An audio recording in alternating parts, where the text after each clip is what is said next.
Hello everyone and welcome to Battle of the Beasts Transformation Takedown episode number 13. I'm Adam and today we've got two more beasts fighting out for a spot in round 2.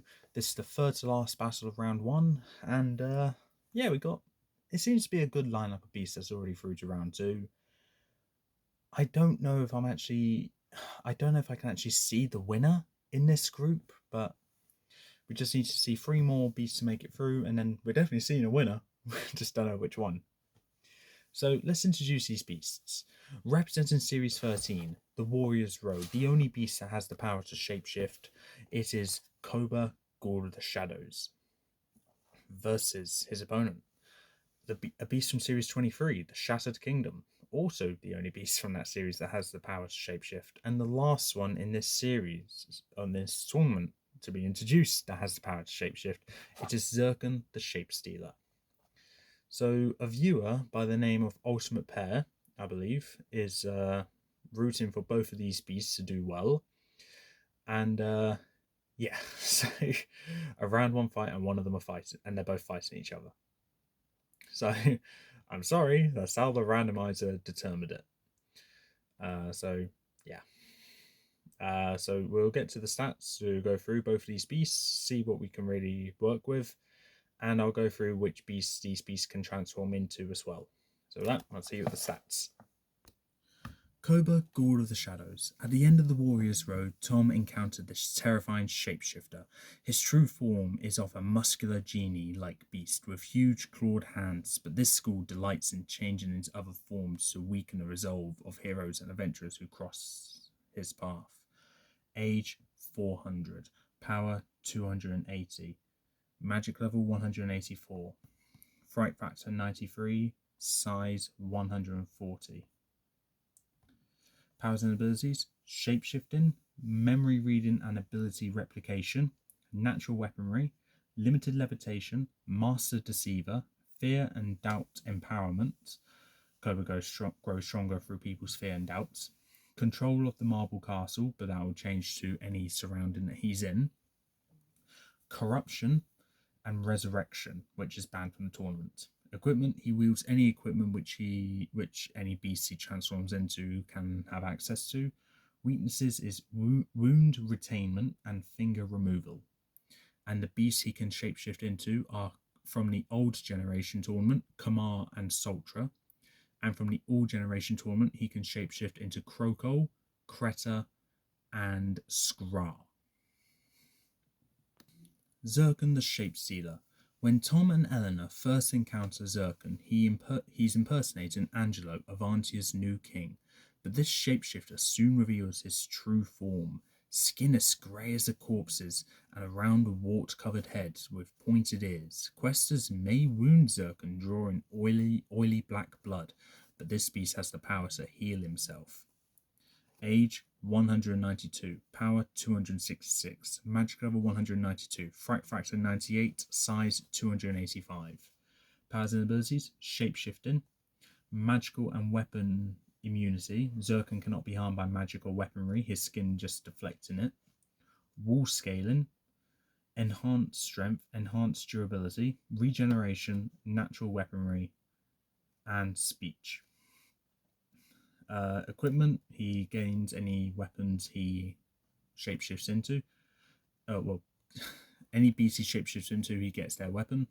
And weaknesses are durability limits. Xerkan's durability has limits as seen when he disappeared after a tower fell onto him. And exhaustion from shapeshifting.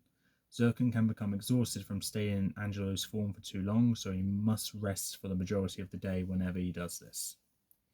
Okay, so yeah, and the only beasts he can shapeshift into are from the new generation, being Krokol, the Father of Fear, and from the all generation tournament, it's Chiron, Lord of Fire. He died in round 1 for both tournaments, hence why he can only transform into 2 beasts. So with that, we got our stats on Koba and Xerkan. Both have relatively good stats, both bad weaknesses as well. You keep your wounds, you need to rest after shapeshifting for too long, but you also have some strengths as well where you're kind of immune to weapons and magic, but not blunt force trauma. And you are multiple things actually, Koba. So They do have limited beasts that they can shapeshift into. Koba more than Xerkan, but that's due to simply how many times Koba's made it further than Xerkan in tournaments. And the battlefield is going to be the Fallen Kingdom arena. And with that, let's get into this. As the chamber doors open, Koba immediately bursts through the exit in the cloud of red smoke that comes out. And out of the red smoke comes, let's say, Kamar. Where Kamar instantly makes the web-like whip and shoots webs from to all sides of the arena, creating a giant spider web among the arena, almost like a dome. And Koba scuttles up that and makes his lair at the top of the dome. And from the other side, Xerkan comes out and sees the arena around him and sees the dome above, and then crawls up the wall, and there he sees Kamar, or Koba. Kamar wastes no time and lashes out a whip straight towards Xerkan. Xerkan slashes at it, slicing the whip in half. Well, slicing the whip so it doesn't come near. Koba, frustrated by that, scuttles up towards Xerkan along the dome, as Xerkan stays where he is. As they come into contact with each other, Xerkan grabs Kamar, pulls him off the web, and they both fall down to the ground. As they both regain themselves, Koba takes a step back, shapeshifting again into Krokol this time. Xerkan decides to follow his lead and shapeshifts into Krokol as well, and they both charge at each other. Krokol fights Krokol. I'm going to use their normal names here, but they're both disguised as Krokol at this point. Koba Krokol instantly goes for a punch on the Xerkan Krokol. He takes the hit and uppercuts him back, knocking them back. They go to run up and punch each other again. Both their fists colliding, creating a loud bang that goes around the entire arena, causing all the buildings to shake and dust to rise up. As soon as that rises up, Koba shapeshifts again into Sultra. No, not Sultra, Creta. And Xerkan shapeshifts into Chiron, where he lifts up his front hooves, smashes it into the ground, and cracks emerge all over the arena, and lava starts emerging out. Xerkan as Chiron starts laughing. As the smoke disappears, he sees that Creta, thinking it's just a bug beast. He thinks nothing more of it, and just swings a fire arc straight towards Creta. Koba as Creta just stands there and takes it, and it just goes right through him, doing nothing. Creta just laughs and then lunges towards him, pinning Chiron down, pushing him against the wall, and lifting up a sharp claw, goes to slash at Xerkan's face. Well, Chiron's face. Chiron takes it. It slashes right through him. He feels the pain, but it heals very quickly. Xerkan just laughs as he shapeshifts back to his normal form, trying to keep as much energy as he can. Creta, frustrated by this, takes to the sky, hoisting Xerkan up with him, and then goes to drop him into the lava, as Koba, still staying as Creta, forces Xerkan down, pushing him faster and faster into the ground. Xerkan gets slammed into the ground. Xerkan feels the pain and is very winded by it as Creta goes back and turns into Sultra, and a mist fog starts emerging up around both of them. As Xerkan regains himself, he's very winded. He hears this angelic voice coming from inside the fog. He looks around for it, but he can't seem to find anything. He doesn't think much of it, and then he hears a whoosh, and then he looks to see a whip coming straight towards him, which he lifts up his claws just in time for it to slice right through the whip. Xerkan realizes that he's not alone in this fog, and Koba has shapeshifted again. Thinking nothing bad can possibly happen, though, Xerkan shapeshifts into Krokol, lifts up his fists and slams it into the ground, causing the ground to shake. And Sultra loses her balance and falls down, her hand not landing on the ground but instead falling into a crack where lava emerges. Koba screams in pain as he shapeshifts into Skrar. As the mist disappears, Xerkan looks over, as Kroko looks over and sees Skrar with a blackened paw where Koba burns his hand. Skrar's making his way towards Kroko, limping at this point. Kroko just laughs, thinking, "What could this little doggy ever do to me?" As he charges up towards Skrar, picking him up and pushing him against the wall of the arena. Koba just laughs as his fur starts cackling a purple flame. Kroko, confused by this, then gets bombarded with an eruption of the purple flame, engulfing him immediately, burning him insanely, knocking him back from this immense pressure as smoke and steam erupts throughout the entire arena. Xerkan falls back, changing back into his true form, right near a crack where his head almost fell into the lava. And as the smoke cleared up from the eruption from the inferno that just happened from the Skrar clone, Koba comes into his true form, hand blackened from the burn from as he was soldier, charges up towards Xerkan, who is very winded at this point, picks up this goblin-like thing and slams him against the wall. Koba just laughs and says, "You only have a few beasts that you could transform into. I have multiple, and now I have you. You are not going to make it any further in this tournament, which is a shame. You've only died twice, and both are in round one. How embarrassing." He then pulls him forward and slams him repeatedly into the wall, repeatedly and repeatedly. Xerkan is being smashed against the wall multiple times. He is constantly losing consciousness as he's being smashed against that wall. And then as Koba slams him into the ground, he just laughs and just kind of jeers the audience on to keep on cheering for him. They know. Koba's just like, "Come on, yeah, come on. This is what you came for. Are you not entertained? Is this not what you came for?" Koba is just enjoying the praise that he's getting from the audience, who are roaring with cheers and jeers for this beast.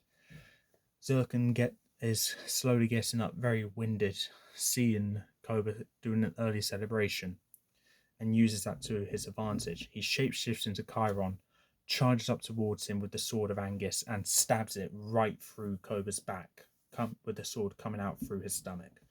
Koba roars in pain at this, in which he shapeshifts into Kroko, turns round, pulling the sword of Angus from Chiron's hands, grabs Chiron by the head, hoists him up, and then shoots a goo from his hand, which pins Chiron against the wall by his head.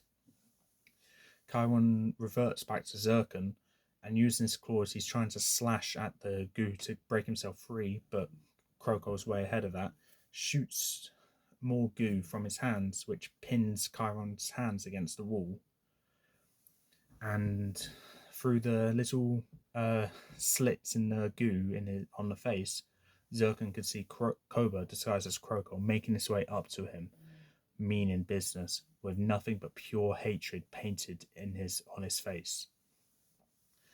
Xerkan realized what he's done. He's just angered the beast. As Xerkan is just hoisted there, helpless, Koba stays as Kroko, and bringing both his fists together, he pulls it back and punches Xerkan right in the face, smashing his head against the wall. At this point, Xerkan has lost consciousness, and what Kroko does is that he grabs Xerkan by the wrists, snaps them with his hands still attached to the wall, and then grabs his legs and pulls them away from the wall, with the goo still firmly sticking his head and arms to the wall. Kroko keeps pulling and pulling with all his might until he does one last yank, which pulls Xerkan's legs clean off. At this point, Xerkan is long dead, but Kroko, refusing to let any chance of Xerkan still being alive stay there, in which Kroko changes into Kreta and then charges straight towards the hoisted top half of Xerkan, and the Stabius crawl up inside of Xerkan, biting at every part of the innards that's inside Xerkan. There's blood dripping out of his body. Once all of Xerkan's innards are eaten, it's just his flesh and his carcass of the skeleton left, along with blood still dripping. Cressa re-emerges and comes up as as Koba. And what Koba does is that he pulls up his burnt fist, makes it into a knuckle, and punches the body, shattering the ribcage and the spine.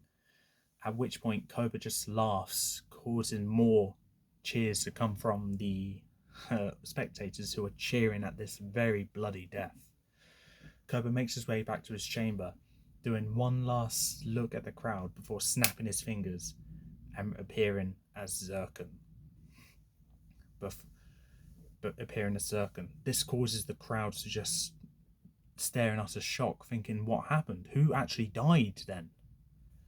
Before Xerkan stares up at the crowd and decides to show a bit of himself, where the spectators look into Xerkan's eyes and sees one single jade eye in its left eye.